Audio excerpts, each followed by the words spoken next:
After all that drama, I almost feel like I owe you guys an update.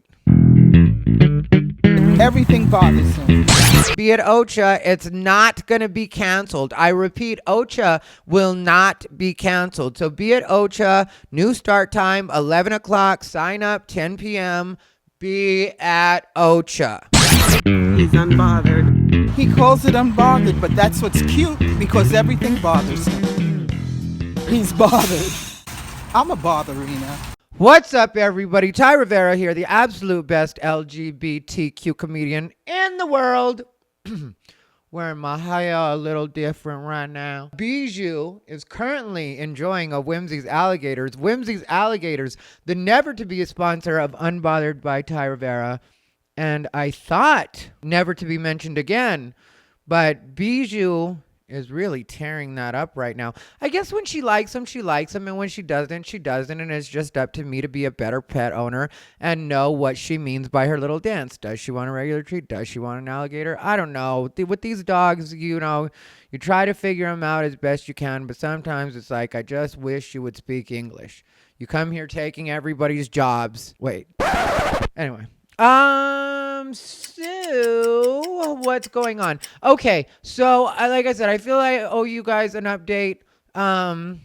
What ended up happening with that situation that I was referring to last week, which I won't be using names because after I told you guys, after we learned the lesson or I learned the lesson, then the names don't matter anymore. So that person did not show up, thankfully, and I hope that's foreshadowing of more professional behavior to come. And I don't mean that any shade at all. I really do hope that gets on that track because that's really the way I feel about everything and everyone right now. I had mentioned that situation and I mentioned AJ Rivera had stepped in and said that he would help me and he'd already come up with the flyer. And the way he just jumped in there and did everything he was supposed to do, it really just took a load off my shoulders. And I got to see that what it is, I think that's required or should be. And keep in mind, AJ did all this with this not being the dream he sold me on. He never told me this was his dream or he wanted to do it. He jumped in to help me and had that much initiative just on helping me. So for me, if you think I don't think that that's the epitome of being a professional and what you needed to do in that situation, if you wanted to come in and help out, you're mistaken, because I definitely do appreciate that for exactly what it is. And just like I'll talk about shitty things when they happen, I'll talk about good things when they happen too. Because the plan was to be there at 8. I ended up getting there at 8:10 because I had to stop by and get some cash real quick because I wanted to tip the servers. I forgot that, I'd get cash at the end of it. Whatever. So I ended up being 8 minutes late. When I get there, AJ's car is already in the parking lot. Okay, that's looking good to me.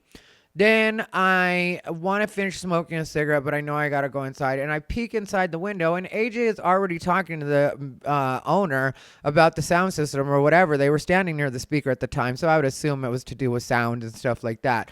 But yeah, it just, and thank you to all the comics that showed up because a lot of comics showed up and a lot of comics that I like and respect and was hoping to see there. And I don't think of things in terms, even though I know people have said that before, trust me, I don't think of who's not here tonight and who's when you can make it to the mic, you can make it to the mic. I personally would not tell any comic to avoid doing any spots that they can possibly grow at and get better at. So, if that means somebody that I don't have, that's the thing, I know that sometimes people stay bitter with me and people will ask me about that a bit. And if I worry about those people trying to sabotage or, do anything shady, and really I don't worry about that because I look at it like this. We're both trying to dig a straight line, right?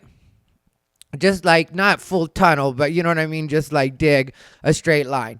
And if I'm looking at you, then my line's going to be crooked, but I'm trying to do a straight line. So I should keep looking forward and see so that I visualize where I need that straight line to be. So if I'm looking at you or you're looking at me, we really are just messing up our own line. So I don't really see that as anything that I'm going to give any real consideration to. I've said what I said in the past about the different people I've said them about, and I said that at a point it would be time to move on and just work on the work. So anybody that doesn't want to work on the work, that's just going to be your problem, and your life is going to reflect that. Like, I'm not going to try to sabotage people, get in anybody's way, be saying shady things about other people.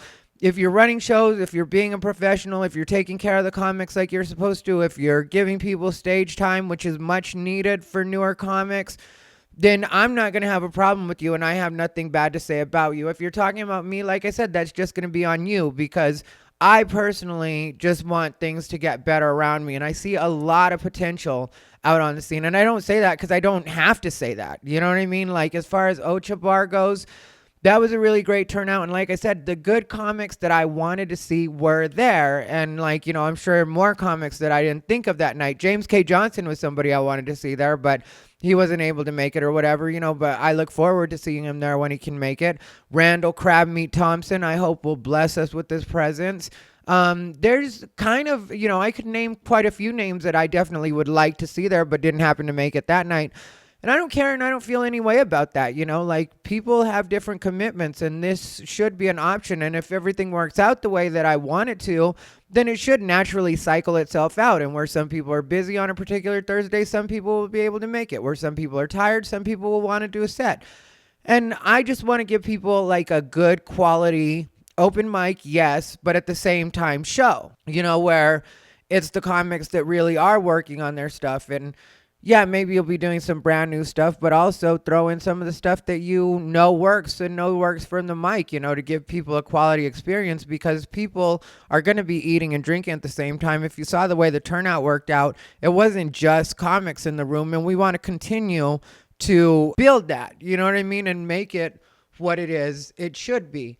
That's the way I feel about it. That's the way I think about it. And so, like, personal feelings or being petty with other people just isn't really on the list for me at this point. There were points where I thought things were important to call out. Now I feel like it's the time to put your head down and get to work. Like, that's the way I personally feel. And so if comics don't feel comfortable coming to where I am, then I'm fine with that, and I'm not going to shame anybody. I'm not going to make that seem like a thing, because for me, it's not a thing.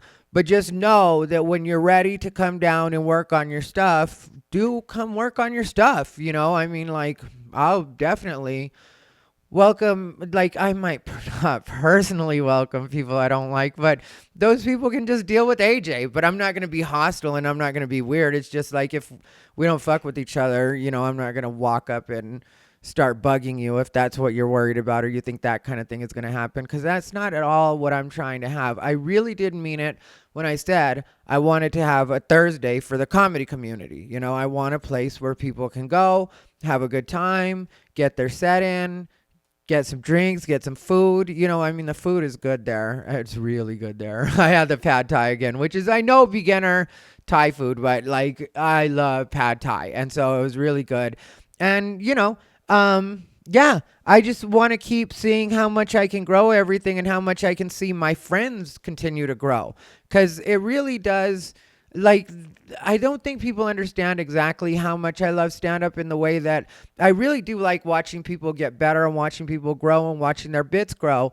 That sounds bad depending on what country you're from. In Australia, they used to refer to your privates as your bits.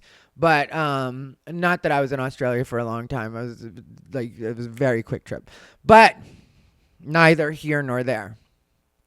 I really do want to see people's stuff get better and better, and see people grow and improve. There's a lot of raw talent right now out on the scene, and to shape that, it really does take actual stage time and comedy experience, so I could tell you this is the way you should do it, and blah, blah, blah, blah. And, if you're not putting it in practice, if you're not actually working on it, if you're not actually trying to figure it all out on stage, which is what really counts. And yeah, the writing is very important. I wouldn't dissuade you from that. I need to do more writing. But like, there's no substitute for getting on stage if you're a comedian.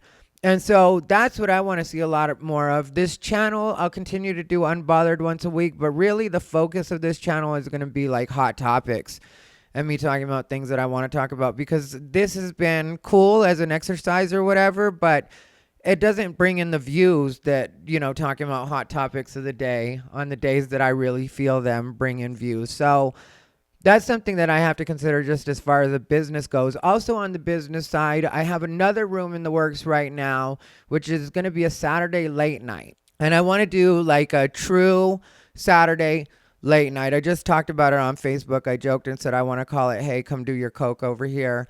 But they're a gay bar and they really want me to do something there and have been wanting me to do something there for a while, but I don't think I could pull off, "Hey, come do your coke over here." I don't think that they would approve that. But we're going to have drink specials, and that too, I want to just grow it into something where, that one I think, well, depending on which one we do where, I'm not sure if that should be like because one of them is going to be mixed where people can just do whatever talent they want to do. Because a lot of times I want that. Like I mentioned that I wanted a vibe, and that's really what I want. I want people to go places and be like, this is a cool hangout. This is a cool kind of thing to do. And if you think about old school Vegas, like a lot of it was variety shows. It wasn't just straight stand-up, because straight stand-up wasn't a thing like that. People had to be able to sing, dance, blah, blah, blah. I realize we're not going to get all that in people nowadays. You know what I mean? Like not everybody's going to be a Debbie Reynolds nowadays, which Debbie Reynolds, if you ever saw her, old lady, by the time we all caught up with her, she was an old lady. And I used to watch her open up the Kenny Kerr show, which was at the Debbie Reynolds Hotel and Casino back when that was a thing over on, I think it's Convention Center is where that is, where that space used to be. I don't know what it is now, but I would go there and watch her, and she would do the old school twirl, like you would see on, and that's really what I kind of want to see Vegas and Vegas comedy and Vegas entertainment work itself back into. And if I can be a part of that and a part of making that happen, with stand-up obviously being the focus, because stand-up is my first love. I really do love stand-up. And so I'm always going to want to help stand-ups out. I also want to, this is going to be at a gay bar, and a part of that is because I want the LGBTQ community here in town to really see how it is that they can use me, and how I can be an asset to the LGBT community, especially specifically here in Vegas, because I do feel like since I spent so much of my young party time here in this city and really know that part of LGBT life, especially in this city from when I was younger, but I feel like I give a different perspective, and yeah, that may not always be the most politically correct sounding, but it's not about the words. It really is about the action and those kinds of things. And that's where I feel like I can be the most helpful in LGBT, because, a certain part of my life was shaped by a particular time in LGBT history where we did have less rights and we did have to put up with being offended a little more and understand that not everybody was going to be sensitive to those issues.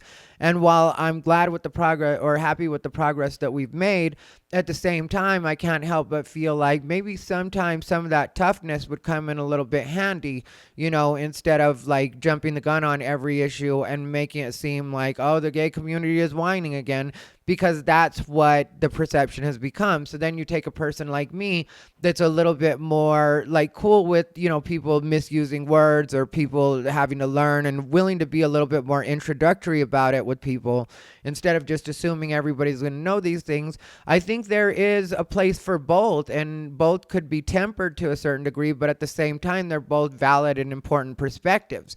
And so that's what I think would be important for me and the gay community to really hash out here in Las Vegas, and then they could actually use me to my max potential. I'm very interested in helping out the Switch program, which, if you're not familiar with the Switch program, that's a program here at the LGBTQ Center, otherwise known as just the Center. That's what they call it. People think I'm joking when I say that, but they really do call it that. There's a program called the Switch program, which is basically like a free thrift store. You know what I mean? You can just go pick up clothes, but it's specifically for the transgender youth that go to the center, so that they can wear clothes that correspond, because a lot of times their parents aren't going to buy them boy clothes. Sometimes their parents think you were born a girl, you're going to be a girl, and then they have trouble getting clothes. And so this offers something for that. Some kids are homeless, and LGBT, I don't know what the statistics are on that now. I'm sure it's gone down quite a bit, but at the same time, homeless kids are homeless kids, and homeless LGBT kids can be more susceptible to crime, and I know, like, hate crimes, and I know how that happens, and I'm not going to pretend that I have no heart for that or don't realize that that is a thing. But sometimes that's who I feel like my messages and the things that I say about LGBT are a little more geared to. You know what I mean? Some people will speak for the people that are more like blogs and SJW culture, where I speak more to the bitch on the bus. You know what I mean? The one that's just trying to get through life, and maybe their parents have put them out and they're doing sex work to get through it. I personally didn't get put out, so I'm not trying to make it seem like that was my thing. I chose at a point to put myself out because I know that my parents didn't get me. I knew at the time that my parents didn't get me, and I didn't want to deal with that uncomfortability. So instead, I kind of made my own way out, you know, first through boyfriend, which was like a legitimate love. I wasn't just looking for a place to go, you know, it wasn't like that kind of situation. But it did turn out to be a mistake. And I know for a fact that I did move in with him sooner than I should have because I wanted to get away from the uncomfortability at home. And so, like, there are certain parts of the LGBT community that a person like me can speak directly to that maybe a person of the different ilk that I mentioned might not be the most understanding of, or they might not feel like that person really resonates with them or their story really resonates with them. So, you know, even though I'm firm in the way that I joke, and that's not something I'm really going to go into it with the LGBT community or the LGBT center about, you know, I'm not going to, there will be certain events where if things are in bad taste just as a comic and it's because it's my job to entertain, I will definitely take into account. But for the most part, when I'm just talking to adults and we're all like, you know, because I didn't tell you guys this, but we did like a Q&A for the LGBT Center youth group, me and some other LGBT comics, when I did the comedy festival. And there, obviously, certain things aren't going to be the best for the kids. And, you know, maybe they're not going to be able to understand any kind of nuance or what it is I'm saying exactly. And so in that case, I know that I'm not to upset the kids. So obviously I tailored the way that I did things, and like the things that they talked to me about, like I am very 100% when it comes to stand up, especially, well, anything. If you really want to do it, don't worry about what you look like. Don't worry about what people tell you about yourself. Don't worry about anything. Sexual identity, sexual orientation, whatever you are, and let your gift show. Like, that's really the way I feel about all of this. And that goes for anything, like across the board. That's the way I feel. But I say it especially to LGBT people because a lot of us were raised to hate ourselves in different ways. And I'm not going to pretend that I wasn't a part of that, you know, that I didn't grow up with that as part of my experience. You didn't want to be what you were, so you had to hate it on some level. And so sometimes I speak more to that and more to the strength that it takes to overcome that than I do to maybe what I consider weaker. And I know that that's not a politically correct term to say it, or a politically correct way to term it. But like at the same time, I feel like, well, this is how I feel. And I know that some other LGBT people feel the same way that I do. And so I think that different people should be able to have the option of drawing different types of strength from different kind of people that they see. When we talk about representation, it can't just be a certain kind of Mexican that you want to see, or a certain kind of Mexican LGBTQ person that you want to see. Sometimes I just want to show you the person that I am and not necessarily draw it from my ethnicity or my sexual orientation. Sometimes I just want you to relate to me as a person. Sometimes I feel like in relating to me as a person, you'll understand me better as an LGBT person. And I know that not everybody's going to agree with the way that I think, but I don't agree with the way everybody else thinks either. And there's nothing wrong with either way. You know, if we truly are a rainbow, then why is it certain shades of the rainbow aren't really allowed to be part of the rainbow? If you know the way that a rainbow works, it really does take all of it, you know? So, like, just look at your computer ink, for Christ's sake. Like, look at all the colors it takes to make up. And yeah, it's only a couple colors, but they really, but you know, and so it's like, It's all important. Me, you, everybody, Some people are stupid, but I don't really pay attention to them, and I don't really care what they think about my comedy. Sometimes people will completely misunderstand me and be like, you hate other LGBT people. And I'm like, in my head, it's like, I'm not going to argue with you, but at the same time, if that's what you take from it, that's what you take from it. And maybe I, as a comedian, as an artist, can take that into account and be like, why would anybody get at that impression? And if people do have that impression, is that something I should somehow work into my act or figure out how to make funny? So my point is, these are more the things that I'm concerning myself with, is how I'm going to not only help out my community when it comes to comedy, help out my community when it comes to LGBT, help out myself, help out my family, figure out how I'm just going to be an asset overall to everything that it is that I'm going to be involved with, rather than think about who I can tear down or who I can have a grudge with. I mean, like, the views on these are like 600 is a high, but like a lot of times somewhere between 150 and 300. That's not a lot of views. And so it wouldn't make sense for me to just continue to do this. And like I said, yeah, once a week I'll be doing the Unbothered.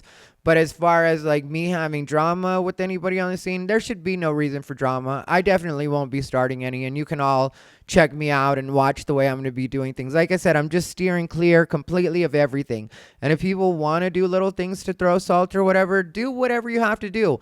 Break yourself on me like everybody else has so far, because I don't know why, but people really love driving themselves crazy over me. People have done some very, very dumb things to fuck me over, and it's like, you didn't fuck me over. Technically, all you did was get on my nerves a little bit. Like that situation that was going on last week, I will admit that I did finally have to break down and smoke some of the wacky tobacco, but now I gotta get right back on my thing. But I will explain that really quick, just because I think sometimes people miss the vulnerability, and I don't mean to say that in a manipulative way, but just because a lot of times when people try to make it seem like they're vulnerable or stuff, or they tell you about their vulnerability, you're like, this is more of a manipulation. But this is like really the way I feel about it when it comes to some of these situations, especially like the one that happened last week, is I don't have fake friends, like, in my head. Like any of the people that I help out or deal with on the open mic scene, it really is, there's no ulterior motive, because there could be no ulterior motive. It's like, I would like to help you because I think you're talented and I think I can genuinely help you out, or, and a lot of times that's not even with material. It's just like, if I can get you spots or tell you about things or have you do things, or recommend you for things. Like, that's something that I do because I want to see comedy continue to get better, and I want to see everything continue to grow, like I said earlier. But once these people turn on me, it's like, okay, cool, that's what it is and it happened or whatever. But then when it's over, just let it be over. You know what I mean? Like, don't keep trying to like make it a thing, because for me, it's really not. Like, I had somebody from not too long ago that we like are completely truce or whatever tell me at a point that he wanted to still talk about some of that stuff from when we weren't getting along. And I just felt like I don't really have anything to talk about, because I don't feel any particular way about that. I said everything I had to say on Unbothered. Like, that's the point of this podcast. Yeah, I will talk about people exactly the way I feel everything in the moment, because if you guys don't know the theme to this podcast, it really is, I talk about something that bothers me until I'm unbothered. So I'm completely unbothered about the stuff that these people usually want to address, and I feel like there's really nothing for us to talk about. But if any of these people really feel it and want to get unbothered, I do give, and I'm going to send out a couple text messages just so people know, person to person, I will give them an opportunity to come on Unbothered and get unbothered. I just personally don't see a point in getting unbothered if we're not on Unbothered. And we can talk about whatever you want to talk about, and really in depth. You know what I mean? I don't mind doing that at all. For anybody that feels any particular way about anything I said about them, you have an open invitation to come on Unbothered, but the only caveat is you have to actually know me. It can't be some of these crazies that are like, I actually know Thai Rivera. Some of you have really pretended in your heads for so long that we have a relationship together that we don't have, that it really has warped your perception. And it's, again, goes back to people will really make themselves crazy over me. And I'm not really sure why that is. But I'm not worth your suicide mission because, like I said earlier, I'm not going to dedicate my life to anybody else. And as far as people talking about me, whether it's good or bad, it's promotion, and I need eyes on what's going on right now. So the more people talk about me, the more my name gets out there, the less I give a fuck. Because that's the other thing. When people have already said everything about you, and in a lot of cases been so loose with the way things went down, you really do at a point get unbothered by that too, because you're just like, well, I don't really care about that. A big part of my main focus right now is also getting back to the gym the way that I need to, because there's a way that things are supposed to look. There's a way that I like things to look, and the jump rope is cute, but it hasn't been getting it the way that I can get it with the kind of cardio that I usually do, and I want to go back to something more like that.